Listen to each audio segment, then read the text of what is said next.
A Wrinkle in Time. Time Quintet Hash won by Madeleine L'Engle.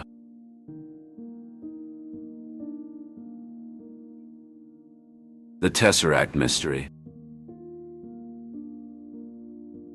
Meg's life had been disrupted ever since her father's mysterious disappearance. She felt like she was living in a state of limbo, unsure of what had happened to him or where he was. Her mother tried to reassure her, but Meg couldn't shake off the feeling of uncertainty. One day, while walking home from school, Meg stumbled upon a strange woman named Mrs. Whatsit. She was unlike anyone Meg had ever met before. Eccentric, kind, and with an air of mystery surrounding her. "Hello, young one," Mrs. Whatsit said, her eyes twinkling with warmth. "My name is Mrs. Whatsit. I've been waiting for you." Meg was taken aback by Mrs. Whatsit's words, but she felt drawn to the woman's kindness. "Waiting for me?" Meg asked, curiosity getting the better of her. "Yes," Mrs. Whatsit replied.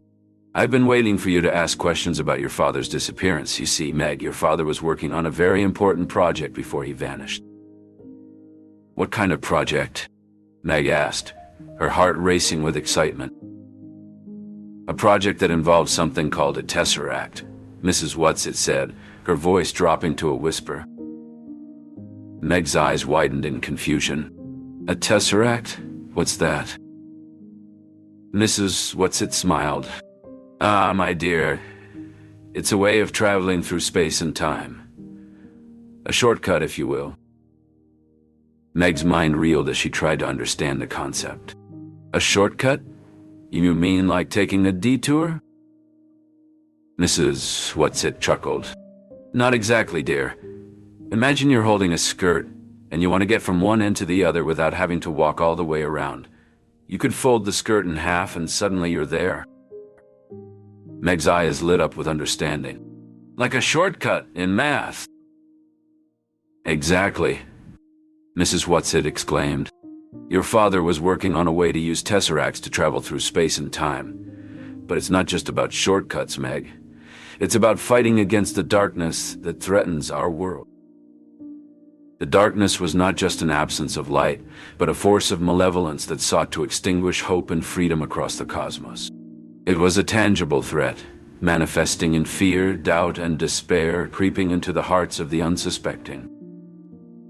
Meg felt a shiver run down her spine as she realized the magnitude of her father's work.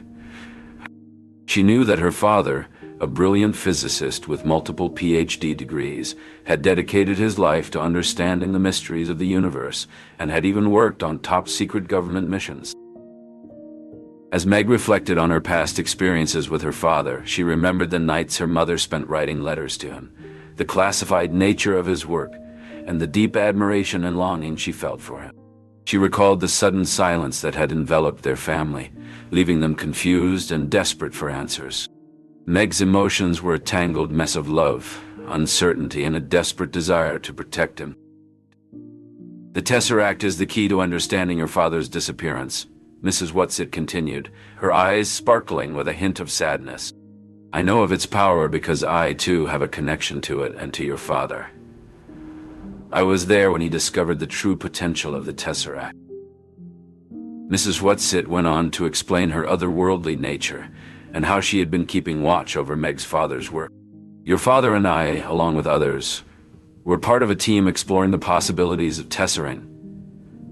We knew that if we could master this concept, we could change the course of history. But with great power comes great responsibility, and your father understood the weight of his discovery." Meg listened intently, hanging on to every word. "Then one day your father ventured into the folds of space-time, and he didn't return. We searched for him tirelessly, but it was as if he had vanished into thin air. That's when I knew we needed your help, Meg. You, Charles Wallace, and Calvin are the key to finding him."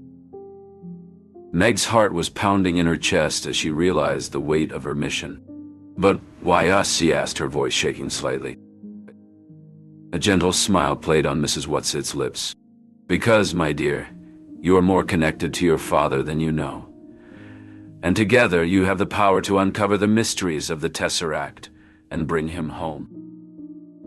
With Mrs. Whatsit's words echoing in her mind, Meg felt a surge of determination mixed with a sense of responsibility. She knew that her journey would be filled with danger and uncertainty, but she was ready to face it head-on to bring her father back and fight against the encroaching darkness that threatened their world. The Supernatural Trio. The Supernatural Trio. In the cozy living room of the Murray household, the air was thick with anticipation. Meg, her brother Charles Wallace, and their new friend Calvin were huddled together, waiting for something extraordinary. Mrs. Whatsit had promised them a revelation, and as the clock ticked, the trio could hardly contain their excitement. Suddenly, with a soft whoosh that seemed to bend the very fabric of the room, two figures appeared. Mrs. Who, with her spectacles glinting, and Mrs. which joined Mrs. Whatsit. The children gazed in awe, their eyes wide with wonder. "Welcome, dear ones," Mrs. Whatsit said, her voice warm and inviting. "We have much to show you." Charles Wallace, ever the gentleman in his young age, bowed deeply. "We are honored by your presence," he said solemnly. Meg, feeling a bit clumsy next to her brother's grace, managed a shy nod. "Yes, thank you for coming," she added. Calvin, though usually brimming with confidence, found himself at a loss for words. He simply bobbed his head, hoping it was enough. Mrs. Who adjusted her glasses, peering at each child. "To find what you seek," she quoted, "you must look beyond what you see." Mrs. Witch's voice echoed like gentle thunder. "The journey ahead is fraught with challenges unknown, but fear not, for you are not alone." Her words seemed to fill the room with a sense of purpose. Meg felt a surge of courage. "We're ready," she declared, more to convince herself than anyone else. Mrs. Whatsit smiled. "Then let us begin. Close your eyes, children." As they did, a gentle hum began to resonate around them, growing louder until it enveloped everything. When they opened their eyes, they were no longer in the Murray's living room, but standing on a grassy knoll under a sky filled with stars. "Where are we?" Calvin asked, his voice tinged with wonder. "On the outskirts of the universe," Mrs. Witch replied. "From here, we shall tesser to Kamazotz." "Tesser?" Charles Wallace inquired. "It's how we travel through space and time," Mrs. Whatsit explained, transforming before their eyes into the magnificent creature with rainbow wings. The children climbed onto her back, holding tight as she leapt into the air. The stars blurred into streaks of light, and with a final burst of speed, they tessered, leaving the familiar behind for an adventure beyond their wildest dreams. Charles Wallace said, "Suppose we tesser there now and have a look." Mrs. Whatsit added, "Yes, let's show them Earth." The medium then looked at Mrs. Whatsit and Mrs. Who eagerly, and Mrs. Who said, "Facilis descensus avernoa." Gifts and warnings. As the children embarked on their perilous journey, the otherworldly guides, Mrs. Whatsit, Mrs. Who, and Mrs. Witch bestowed upon them unique gifts to aid their quest. Charles Wallace, endowed with enhanced communication skills, found himself understanding and interpreting complex situations with ease. Meg, blessed with heightened perception and intuition, began to see beyond surface appearances, sensing the true nature of their surroundings. Calvin, gifted with resilience, felt a newfound strength to overcome any obstacle that lay ahead. The supernatural beings offered cryptic warnings and guidance. "Remember, your courage and resolve will be tested," Mrs. Whatsit whispered. Mrs. Who emphasized the power of emotions, urging Meg to embrace her anger as a source of strength. Meanwhile, Mrs. Witch revealed a long-kept secret, speaking of a force of darkness that had plagued their planet for years. "It manifests as a thick, oppressive darkness that steals away all hope and joy," she explained, her voice heavy with sorrow. Only by confronting and understanding this darkness can light be restored. The children stood in silence, contemplating the weight of their mission. They realized their normal lives had been irrevocably altered, and their family bond would be tested like never before. Charles Wallace, usually so confident, felt a twinge of doubt. What if I'm not up to the task, he wondered, his keen mind suddenly filled with uncertainty. Meg, ever practical, pushed aside her fears, knowing that her empathy would be a beacon of hope in the darkness. Calvin, always adaptable, resolved to use his resilience to support his friends, no matter what challenges lay ahead. As they ventured forth, the children encountered a mysterious symbol, a strange sigil etched into the bark of a gnarled tree. It seemed to pulsate with an otherworldly energy, and they felt a sense of foreboding as they traced its intricate design. A whisper on the wind seemed to carry a warning, hinting at ancient prophecies and impending danger. Soon after, they found themselves confronted by a pack of wild, snarling beasts, their eyes glowing with an unnatural light. It was their first true test. Charles Wallace, his mind sharp as a whip, quickly deciphered the beast's intent and calmed them with soothing words, using his gift of communication to defuse the situation. Meg, her intuition humming, sensed a hidden threat nearby and guided her companions away from danger. Calvin, ever resilient, faced the beasts head-on, his courage unwavering. Their gifts, though newly acquired, proved their worth, and the children escaped unscathed. With each step, the children's resolve deepened, their gifts becoming extensions of themselves. Though they could not know what awaited them, they knew that together, with their unique abilities and unbreakable bond, they would face the unknown and bring light back into their world. As they pressed on, the landscape shifted, and the air grew thick with an eerie silence. The children's senses tingled, alert to the subtle changes in their surroundings. Suddenly, a figure emerged from the shadows, a tall, gaunt man with eyes that seemed to bore into their souls. "Welcome, travelers," he said, his voice like a cold breeze. "I have been waiting for you. My name is the Man with the Red Eyes, and I possess knowledge that will aid or hinder your quest, depending on your choices." The children exchanged wary glances, unsure what to make of this enigmatic stranger. But as they listened to his words, they realized that their journey was about to take a dramatic turn, one that would test their gifts, their courage, and their very friendship. The darkness of Camazotz. As the children delved deeper into the heart of Camazotz, they stumbled upon a large, ominous-looking building. The sign above the entrance read the Central Office. A chill ran down Meg's spine as she felt an intense presence emanating from within. "I think we're supposed to go in there," Charles Wallace said, his voice laced with unease. Calvin swallowed hard. "I don't like this, guys. Something feels really off." Meg steeled herself. "We have to do this. We have to find out what's going on and where Dad is." With a deep breath, they stepped inside. The air was thick with an eerie, pulsating energy that seemed to suffocate them. The walls seemed to close in around them, making Meg feel claustrophobic. They moved through dimly lit corridors, the silence punctuated only by their own footsteps, and the distant mechanical hum that seemed to permeate the building. The children whispered to each other, their voices barely above a breath, as they navigated the maze-like interior, each turn revealing more of the same endless, sterile hallways.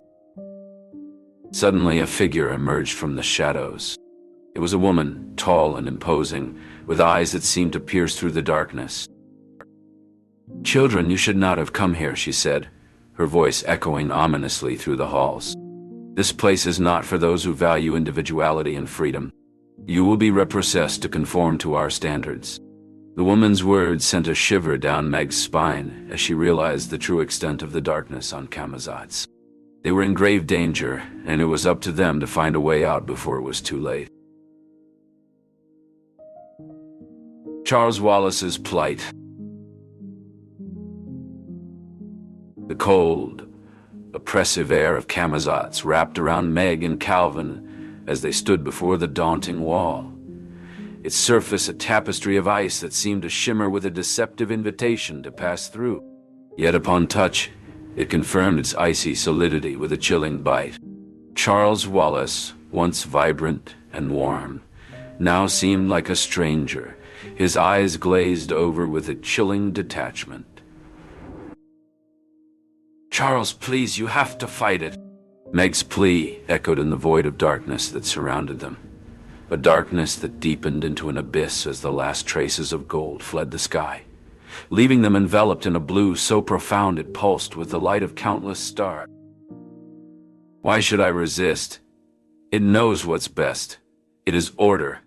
It is power," Charles Wallace retorted, his voice a hollow echo under its sinister influence.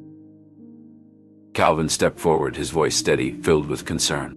"Charles, this isn't you talking. Remember who you are. You're not just some puppet for it to control."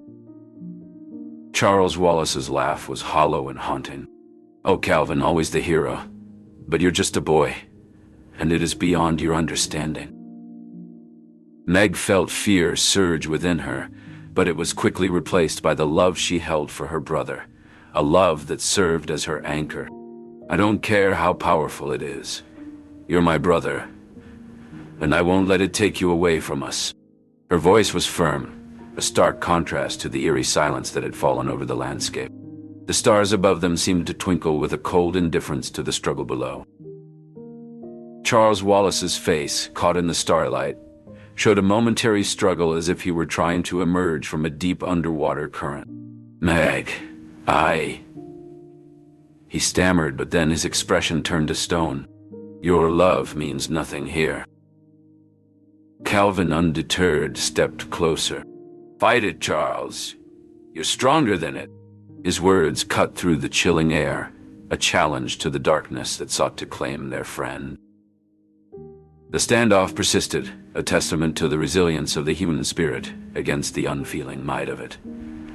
Meg remembered Mrs. Whatsit's words. "You have the power to uncover the mysteries of the Tesseract and bring him home." With renewed vigor, she reached out to Charles Wallace, her determination unwavering. "I love you, Charles. I won't give up on you no matter what it does." The battle within Charles Wallace raged on, his features flickering between the brother she knew and the cold stranger before her. Yet Meg's resolve did not falter. Her love was a beacon in the consuming darkness, a promise of hope amidst despair. The power of the power of love. Meg stood in the heart of Camazotz, the cold, pulsing rhythm of it echoing around her. She could see Charles Wallace, his voice no longer his own. Calvin and her father stood behind her, their faces etched with concern and fear. "Charles," Meg called out, her voice trembling. "It's me, Meg. Remember me?" Charles Wallace turned to her, his expression blank. "Meg is irrelevant," he said in a monotone voice. "It knows what is best." Tears welled up in Meg's eyes as she took a step forward. "No, Charles. You're my brother." The air seemed to grow colder, the rhythm stronger, but Meg held her ground. She remembered Mrs. Whatsit's words and the gifts she had been given. "Charles Wallace," she said louder and with all the force of her being. His demeanor changed, and for a moment there was silence. Then slowly he began to walk towards her. "Meg," he whispered. "Yes, it's me," Meg said, opening her arms. "I'm here." They embraced, and the darkness seemed to recoil around them. The rhythm faltered and a warm light began to spread, pushing back the shadows. Meg felt the warmth of Charles Wallace's body as he clung to her, his sobs shaking both of them. "Charles, you're back," Meg said softly. "I was so scared, Meg," Charles Wallace managed to say between sobs. "I couldn't hear you or feel anything." "But you can hear me now," Meg said, stroking his hair. "You're free." The group stood together, a sense of triumph washing over them. They had broken the hold of it over Charles Wallace, and they knew their bond was stronger than any darkness. The challenges ahead would be daunting, but for now, they savored this moment of victory and the power of their love. The Beast's Aid. Meg awoke on the planet Ixchel, surrounded by a circle of gentle beasts, their tentacles moving with a hypnotic grace. Ant Beast, one of the beasts, assured Meg she was safe and away from the Black Thing's pain. Meg's urgency to save Charles Wallace remained, but the beasts insisted she must heal first. As they tended to her with their soothing touch and hummed melodies, Meg felt her fears ease. Calvin, kneeling beside her, marveled at the beasts' ability to understand them without speaking. Meg experienced their empathy as a language of its own. The beasts brought her a glowing fruit, which Meg ate, feeling a surge of power. She thanked them for their help, and Ant Beast promised to stand with her against the darkness. With renewed determination, Meg prepared to face it and rescue Charles Wallace.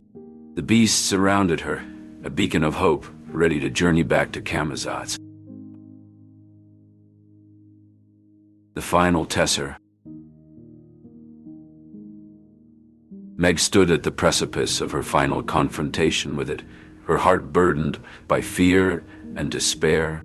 She knew the stakes. If she failed to rescue her father or save Charles Wallace, their family would be irrevocably broken.